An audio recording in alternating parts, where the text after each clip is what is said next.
So we're going to continue talking about chapter 0 stuff. For the most part, what again, we're going to just be finishing up and just maybe uh, at the very end of notes today, kind of getting into what would be the next one, and that's kind of visualizing how do we put all these numbers together? How do we look at these numbers? How do we start analyzing some of this stuff, or at least for physics point, motion?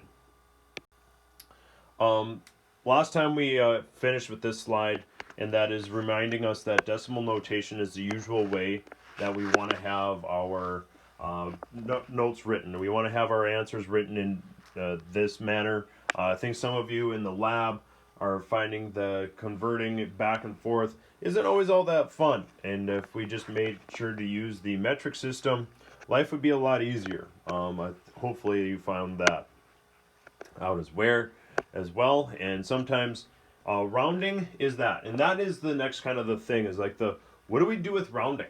Rounding is not always super straightforward.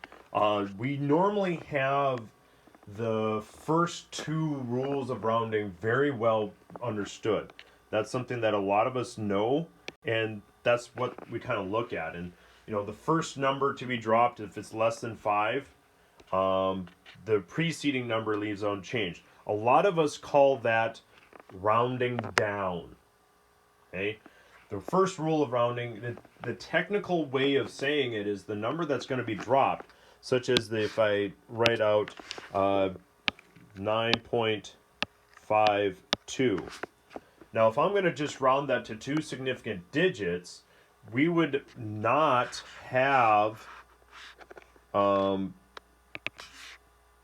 5 would be where we round to, okay? Because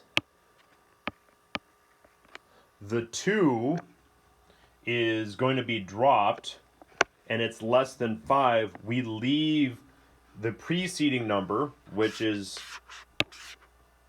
the 5, unchanged. That's why we call rounding down. All right? So it's just another way of writing it. It's not proper way probably of writing it that way. Now, what about if we just wanted to round 9.52 to one significant digit? Well, that's the second rule. If this first number to be dropped is greater than 5, or 5 followed by non-zeros, we increase that preceding number by 1. So in this case, I need to write 9 as only having, or this number to only have one significant digit. Well, here we run into the problem is that I have a 5, which is the second rule of rounding. We normally always say, oh, it's greater than 5, round up. And why do we know it's greater than 5? It's because that 5 is followed by a 2. And this is why trying to make our measurements to that first uncertain digit is so important, because that 2 probably is your first uncertain digit. And so when we look at this and say, I need to round to that, well, I round up. And our answer then would actually not be not just 9, it would actually be 10. Now, 10 doesn't tell us a lot. And that's why where we would have somebody made a bad measurement if we only have to round to one significant digit. It would probably be best to maybe overstate that a little bit if you are in more in a laboratory sense, in that you would say 10 point, which would increase your number of significant digits to 2 of them. You're like, whoa, that's not a big deal. But that decimal point tells your readers a lot of information. It tells your readers that you are sure that it's at least 10. Okay? Because you know it might have been rounded, but you know for sure it rounds up or down to 10. Now, if you reported just as our original one, and that is just one significant digit of 10 with no decimal place, your readers are looking at you going, you did a really bad job somewhere, either in your calculations and or your measurements, to only have one significant digit. So by just adding that decimal place, and which is rule number 5 of kind of how you can really play with your ability to do some of that. And the last one is a very specific. The last rule of rounding is very specific. They don't have. It's very rare to find this because when you make your measurements, it becomes very rare that you would have this. Let's say a 9.50. Okay, so if the number to be dropped is odd, and that's the fun thing, is you leave the preceding number unchanged if it is even. So if it's exactly 5, so if we're going to round 9 this time, this is exactly 5. But because 9 is an odd number, we leave it unchanged. We increase it to an even number. So either way, it would be there. But where would this come into play? Say, what if it was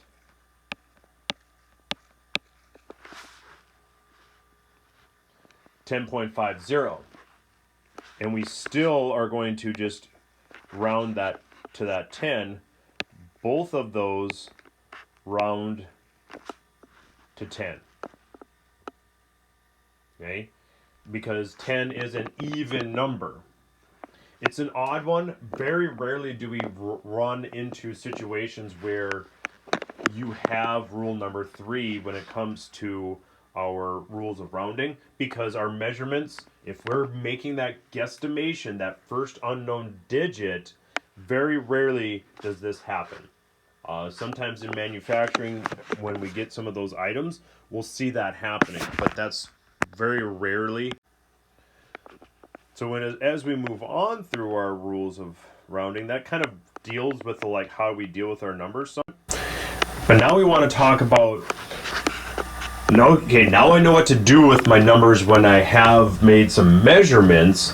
How do I make sense of them? Because a lot of us are visual learners, and so we want to put or have some reasoning for our numbers to make sense. And that is visualizing them, putting them into some sort of a graph, a bar graph, column graph. Not always the best ones, but what we really do like are the dot line graphs. Those are the best graphs. And I personally am a big fan of the X, Y, scatter. Okay, that's going to be one that we use a lot as we go through. Okay, next week we have it's more of a paper and pencil lab, so not a lab where we have to try and figure out and coordinate some things. So the next lab that we do is literally you're going to graph. You're going to just do graphing. You're going to graph some numbers. You're going to make these numbers kind of work on that. So that's going to be something that we're going to look at on the next C day, is something that you can do. Sign in, have any questions, be there, and then you can do it asynchronously and do that. And ultimately, you could almost do the graphing lab almost at any time because you have the lab manual, you have all the stuff. So when we see that XY scattering plots are really helpful when dealing with velocity, acceleration, and some of those things. Bar graphs are really nice for some of the things that we're going to talk about in a little bit, which are called scalar quantities. So you just want to see scale, so just an up and down type of thing. That's where those types of graphs. We really don't like to see pie graphs in physics. It's hard to get any good visualization of what's going on. So how do we do that? Well, again, XY scatter graphs, dot line graphs, whatever you want to call them. Motion diagrams are another one. Motion diagrams are another method of using to kind of see how things are moving. Again, a lot of this is just how we see things happening. We're not actually making a lot of measurements from a motion diagram. Some of us might not be artistically inclined enough to draw good motion diagrams. That's because they're a little bit harder to kind of work with, because you need to keep track of what's going on, and a lot of times they will have the items drawn out, and then you just kind of see them in a step by step, like, oh, this happened every minute or this happened every second, and then it's just kind of like a stop motion camera, but you only see it kind of happening. For some people, you look at them in a book and it looks like the same person. They never change their running form as they're moving across the screen in those pictures. That's what your motion diagram is going to really look at. Notice this, just keeping track of the motion. No actual measurements are being made currently at this time with that. Because of my artistic inabilities, motion diagrams are one that I usually tend to draw a lot. Instead, I prefer the age-old particle diagrams. Particle diagrams, you just draw a dot. I mean, how hard is that? If you don't want to draw dots and you just want to draw like a box or even a rudimentary diamond or rectangle because your boxes aren't perfectly square, that's the same thing. There really isn't much of a difference between a particle diagram and a motion diagram. Your major difference is, instead of drawing the object, you're just drawing a dot. The same information is able to be retrieved from a particle diagram as opposed as a motion diagram. It's just one's a dot, one's the car or the person as they go across the thing. It's fun to see sometimes the motion diagrams, but I think it's easier to be distracted in a motion diagram. Whereas in a particle diagram, you're just basically saying, okay, the car is the dot. What is the dot doing? Is the dot getting farther apart, closer together, or is it staying at about the same distance away from it? That tells us whether it's speeding up, slowing down, or going at the same speed that it would be moving at. You're not telling us how fast it is. We're not saying how much it's slowing down or how much it's getting faster. It's just that. It's speeding up, it's slowing down, it's going the same speed. So again, it's very general information that you're getting from it, as well as we're kind of looking at why would we look at these types of things. Again, they help us kind of look at what would this look like then. And we'll start to be able to make some of those connections between particle diagrams and motion diagrams, and what does that kind of look like in visualizing that. But that's when we get into kind of the next topic that we'll talk about starting next week, I think next Thursday, and that's our understanding of vectors. So let's put some of these motion diagrams and these particle diagrams together.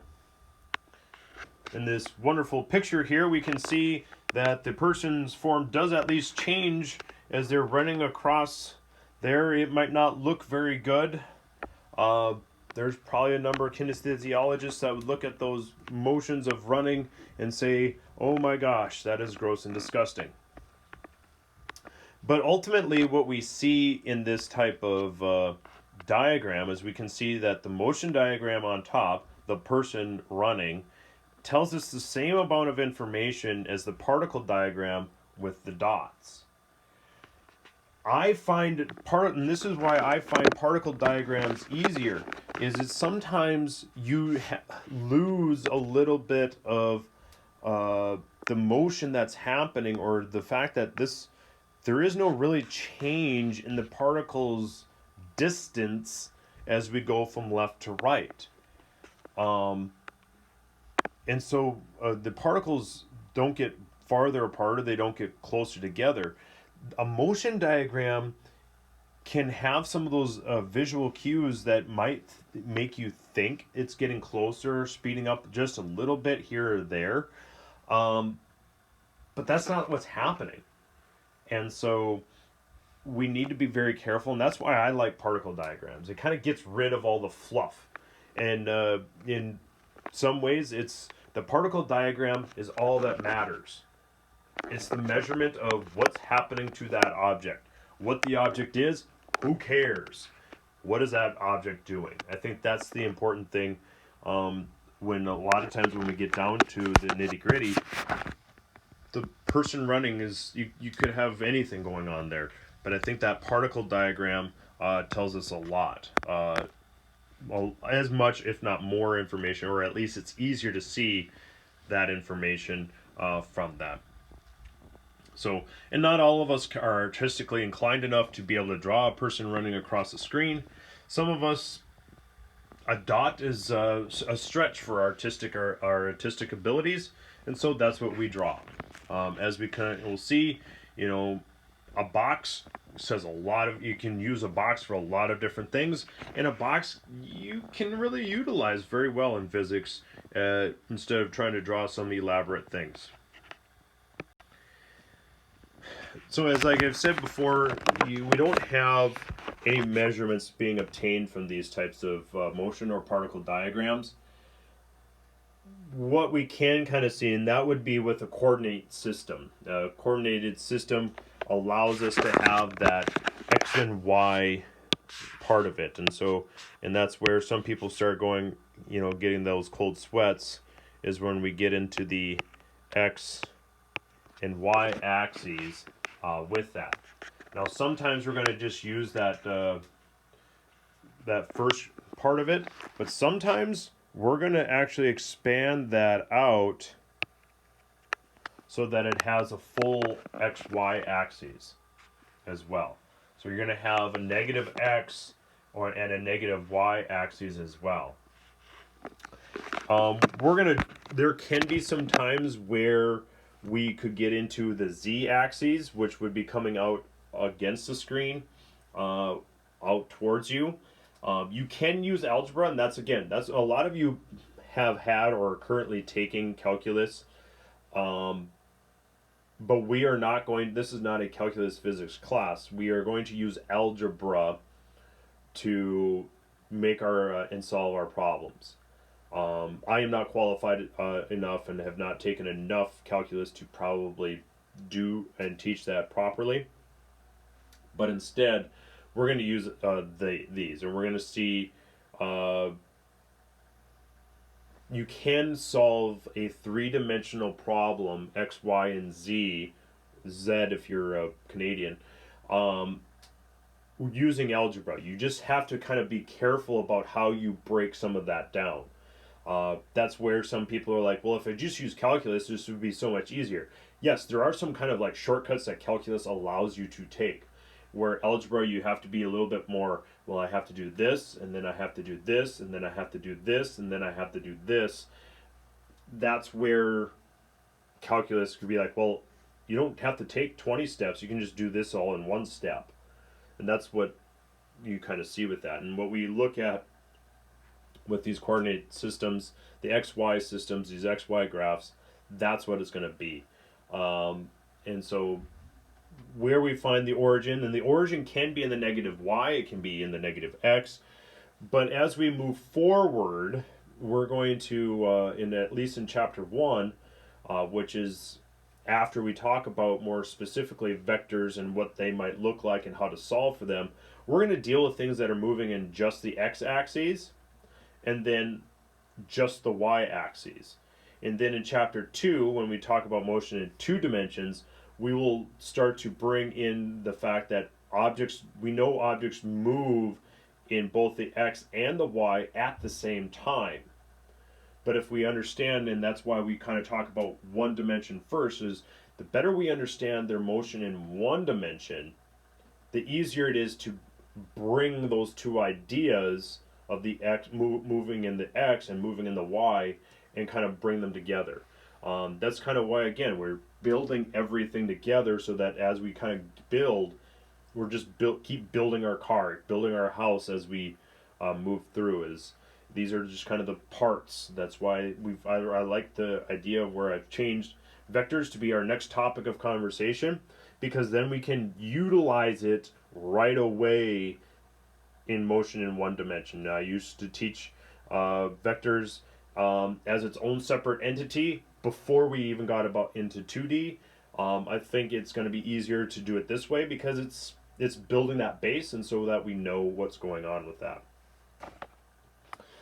This pretty much ends what we're gonna our topics for the what you would be expected to look at and or know for the test next week, as we look at that as well. So please make sure that we prepare ourselves accordingly.